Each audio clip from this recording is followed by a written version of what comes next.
Student, তোমরা যারা ক্যালকাটা ইউনিভার্সিটির আন্ডারে 5th সেমিস্টারের ছাত্রছাত্রী আছো এবং তোমাদের ইতিহাস সাবজেক্টটা এমডিসি কোর্সে সিসি 7 পেপার হিসাবে আছে, তোমাদের জন্য আজকের ক্লাসটা খুবই গুরুত্বপূর্ণ।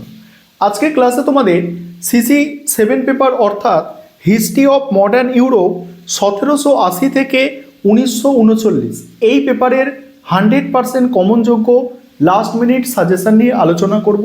এছাড়া তোমাদের আজকে মক টেস্টের কোয়েশ্চেন পেপার নিয়ে আলোচনা করব, অর্থাৎ তোমাদের এই সিসি 7 পেপারের সম্পূর্ণ সিলেবাস থেকে মোস্ট ইম্পর্টেন্ট প্রশ্নগুলো বাছাই করে মক টেস্টের প্রশ্নপত্র তৈরি করা হয়েছে। তবে প্রথমে তোমরা সম্পূর্ণ সাজেশনটা বুঝে নাও, তারপর ওই সাজেশনের মধ্যে থেকে যে মক টেস্টের প্রশ্নপত্রটা তৈরি করা হয়েছে সেটা তোমরা দেখে নেবে। দেখো, তোমাদের 10 নম্বর এবং 20 নম্বরের জন্য যে প্রশ্নগুলো তৈরি করতে হবে।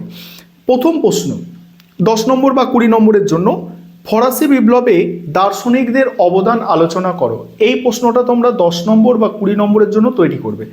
এই প্রশ্নটা অনার্সের ছাত্রছাত্রীদের যারা অনার্সের পরীক্ষা দিয়েছে এই সিলেবাসের ওপরে তাদের 20 নম্বরে এসে গিয়েছে, তার সত্ত্বেও তোমরা এই প্রশ্নটা 10 বা 20 উভয়ের জন্যই তোমরা তৈরি করে রাখবে যে ফরাসি বিপ্লবে দার্শনিকদের অবদান। দ্বিতীয় প্রশ্ন, ফ্রান্সের অভ্যন্তরীণ সংস্কারের ক্ষেত্রে নেপোলিয়নের ভূমিকা। ফ্রান্সের অভ্যন্তরীণ সংস্কারের ক্ষেত্রে নেপোলিয়নের ভূমিকা। এই প্রশ্নটা তোমরা 10 নম্বরের জন্য তৈরি করবে, এটা 20 নম্বরের জন্য তৈরি করার দরকার নেই। আর এই প্রশ্নটা অনার্সের ছাত্রছাত্রীদের 20 নম্বরে এসে গিয়েছে। 3 নম্বর প্রশ্ন, মোস্ট ইম্পর্টেন্ট প্রশ্ন তোমাদের জন্য, 1933 থেকে 1939 সালের মধ্যে হিটলারের বৈদেশিক নীতি মূল্যায়ন করো। তার সঙ্গেই আছে এই নীতি কি দ্বিতীয় বিশ্বযুদ্ধের জন্য দায়ী ছিল? 4 নম্বর প্রশ্ন, 1929 থেকে 1933 সালে মহামন্দার প্রকৃতি ও তাৎপর্য আলোচনা করো। 1929 থেকে 1933-এর মধ্যে মহামন্দার প্রকৃতি ও তাৎপর্য, এটা 4 নম্বর প্রশ্ন ছিল। 5 নম্বর প্রশ্ন হচ্ছে, ফ্রান্সে সন্ত্রাসের শাসন একটি মূল্যায়ন করো বা ফ্রান্সে সন্ত্রাসের শাসন সম্পর্কে আলোচনা করো। এই প্রশ্নটা তোমরা 10 নম্বর বা 20 নম্বরের জন্য তৈরি করবে, এটা 10 নম্বরের জন্য সবথেকে বেশি গুরুত্বপূর্ণ। এই প্রশ্নটা অনার্সে 5 নম্বরে এসেছে। পরের প্রশ্ন, ব্রিটেন ও মহাদেশীয় ইউরোপের শিল্পায়ন প্রক্রিয়ার মধ্যে পার্থক্য নির্ণয় করো।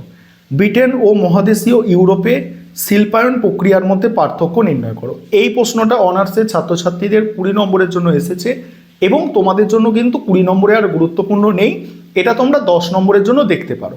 ভালো করে তোমরা সাজেশনটা মনোযোগ দিয়ে শোনো যে কোনগুলো বলছি। পরের প্রশ্ন, জার্মানির ঐক্য সাধন প্রসঙ্গে বিসমার্ক এবং পাসিয়ার ভূমিকা আলোচনা করো। কি বললাম? জার্মানির ঐক্য সাধনে বিসমার্ক ও পাসিয়ার ভূমিকা আলোচনা করো। মোস্ট ইম্পর্টেন্ট প্রশ্ন। পরের প্রশ্ন, 2 বিশ্বযুদ্ধের অন্তর্বর্তীকালে গৃহীত তোষণ নীতির সমালোচনামূলক মূল্যায়ন। এই প্রশ্নটা অনার্সের ছাত্রছাত্রীদের 20 নম্বরে এসে গিয়েছে। এই প্রশ্নটা তোমরা 10 নম্বরের জন্য দেখতে পারো, কারণ এটা অনার্স লেভেলেরই প্রশ্ন। পরের প্রশ্ন, 1917 সালে বলশেভিক বিপ্লবের প্রেক্ষাপট ও গুরুত্ব আলোচনা করো। 1917 সালে বলশেভিক বিপ্লবের প্রেক্ষাপট ও গুরুত্ব আলোচনা করো। একটা বিষয় এখানে বলি, তোমরা অনেকে মনে করবে যে স্যার এত প্রশ্ন দিচ্ছেন। দেখো, তোমাদের এই প্রশ্নের মধ্যে থেকে, এই সাজেশনের মধ্যে থেকে একদম সংক্ষিপ্ত করে মক টেস্টের প্রশ্নপত্র কিন্তু তৈরি করে দেওয়া হয়েছে। এবং তোমাদের যদি খুব কম প্রশ্ন দিই, আমি খুব কম প্রশ্ন দিই, তাহলে তোমরা ওই কটা প্রশ্নের ওপর নির্ভরশীল হয়ে পড়বে এবং তোমরা অন্যান্য প্রশ্ন যেগুলো পড়েছো সেগুলো একবার দেখে যাবে না, সেক্ষেত্রে পরীক্ষায় সমস্যা হতে পারে। তাই তোমাদের জন্য যেগুলো বলছি, যেভাবে বলছি এইভাবে একটু দেখে যাও, আশা করি তোমরা উপকৃত হবে এবং তোমাদের পরীক্ষা তো ভালো হবেই।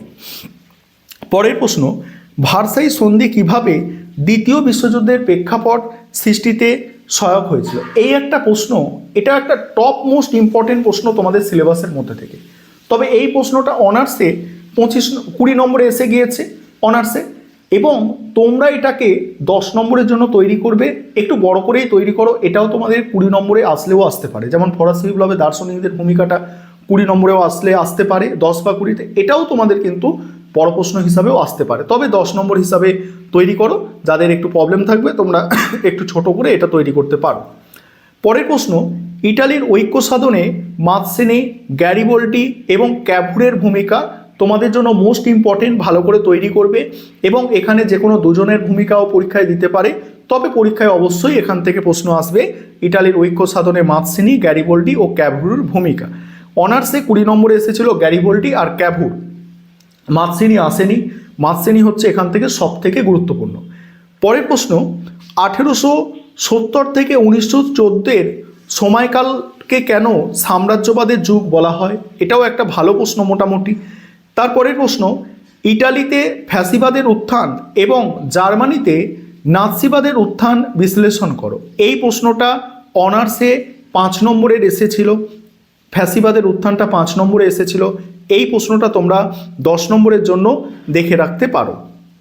এবারে 5 নম্বরের যেসব প্রশ্ন তৈরি করবে ভালো করে শুনে নাও, তারপরেই তোমাদের আমি মক টেস্টের প্রশ্নপত্র নিয়ে আলোচনা করব। 5 নম্বরে প্রথম প্রশ্ন, প্রথম শিল্প বিপ্লব কেন ইংল্যান্ডে সংগঠিত হয়েছিল? তাহলে ইংল্যান্ডে কেন প্রথম শিল্প বিপ্লব হয়েছিল, এটা মোস্ট ইম্পর্টেন্ট 5 নম্বরের প্রথম প্রশ্ন। দ্বিতীয় প্রশ্ন, মানবাধিকার ও নাগরিক অধিকারের ঘোষণাপত্রের তাৎপর্য কী ছিল?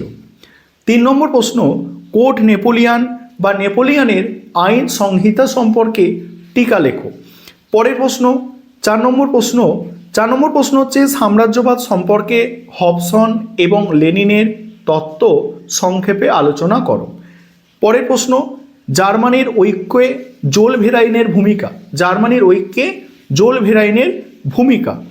পরের প্রশ্ন আছে বলকান সমস্যা কতটা তাৎপর্যপূর্ণ? বলকান সমস্যা সম্পর্কে টিকা। পরের প্রশ্ন, মিউনিক চুক্তি।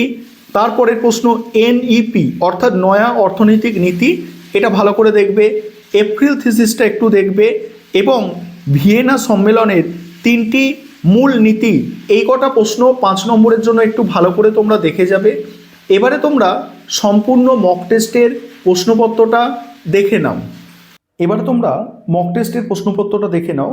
তোমাদের সিলেবাসের সবথেকে গুরুত্বপূর্ণ বাছাই করা প্রশ্ন নিয়ে এই মক টেস্টের প্রশ্নপত্রটা তৈরি করা হয়েছে। দেখো, প্রথমের কয়ের দাগের প্রশ্ন দেখো, কয়ের দাগে তোমাদের 3টে 15 নম্বরের প্রশ্নের অ্যান্সার করতে হয়, বিভাগ কয়ে আর কি। প্রথম প্রশ্ন, গ্রামীণ সমাজবিদ্যা বা কৃষিবিদ্যা বলতে কী বোঝো? ভারতে এর উৎপত্তি ও বিকাশ আলোচনা করো। গ্রামীণ সমাজ অধ্যয়নের গুরুত্ব ব্যাখ্যা করো। পরের প্রশ্ন, গ্রাম সম্প্রদায় কি? এর প্রধান বৈশিষ্ট্যগুলি বিস্তারিতভাবে আলোচনা করো। ভারতে দেখা যায় এমন বিভিন্ন গ্রাম সম্প্রদায়ের প্রধান বিবরণ দাও। পরের প্রশ্ন আছে ভারতে কৃষি শ্রমিক। দেখো, ভারতে কৃষি শ্রেণী কাঠামো ব্যাখ্যা করো। এই কাঠামো বিশ্লেষণে আর দেশাইয়ের দৃষ্টিকোণ আলোচনা করো। নেক্সট আছে ভারতে গ্রামীণ দারিদ্র্যের কারণ বিশ্লেষণ করো। কৃষি শ্রমিকদের সমস্যাসমূহ ও তাদের জীবনযাত্রার মান উন্নয়নের জন্য গৃহীত সরকারি পদক্ষেপগুলি আলোচনা করো। তারপরের প্রশ্ন, সবুজ বিপ্লব বলতে কী বোঝো? ভারতের কৃষিক্ষেত্রে সবুজ বিপ্লবের আর্থসামাজিক প্রভাব বিশ্লেষণ করো। এবারে 5 নম্বরের প্রশ্ন, তারপরেই তোমরা যারা ইংলিশ ভার্সনের স্টুডেন্ট আছো তোমাদের জন্য আছে মক টেস্টের প্রশ্নপত্রটা। 5 নম্বরের প্রশ্ন রেখেছি গ্রামীণ সমাজবিদ্যার পরিধি সংক্ষেপে আলোচনা করো। নেক্সট আছে গ্রাম সম্প্রদায়ের প্রধান বৈশিষ্ট্যগুলি উল্লেখ করো। পরের প্রশ্ন, গ্রামীণ সমাজের পরিবর্তনের প্রকৃতি সংক্ষেপে ব্যাখ্যা করো। পরের প্রশ্ন, মনরেগা প্রকল্পের মূল বৈশিষ্ট্যগুলি উল্লেখ করো। নেক্সট আছে কৃষিতে বিশ্বায়নের প্রধান প্রভাবগুলি কী কী? পরের প্রশ্ন, সর্বশিক্ষা অভিযানে গ্রামীণ উন্নয়নের কিভাবে সাহায্য করে? সর্বশিক্ষা অভিযান গ্রামীণ উন্নয়নে কিভাবে সাহায্য করে? নেক্সট আছে গ্রামীণ স্বাস্থ্য ও স্যানিটেশন ব্যবস্থার গুরুত্ব সংক্ষেপে লেখো। তারপরেই আছে কৃষি শ্রেণী কাঠামো ও কৃষি শ্রমের মধ্যে সম্পর্কটি ব্যাখ্যা করো। এবারে তোমরা যারা ইংলিশ ভার্সনের স্টুডেন্ট আছো তোমরা সম্পূর্ণ মক টেস্টের প্রশ্নপত্রটা দেখে নাও। দেখো, আমি স্ক্রল করে যাচ্ছি, সম্পূর্ণ মক টেস্টের প্রশ্নটা তোমরা ইংলিশ ভার্সনে যারা আছো তোমরা দেখে নাও।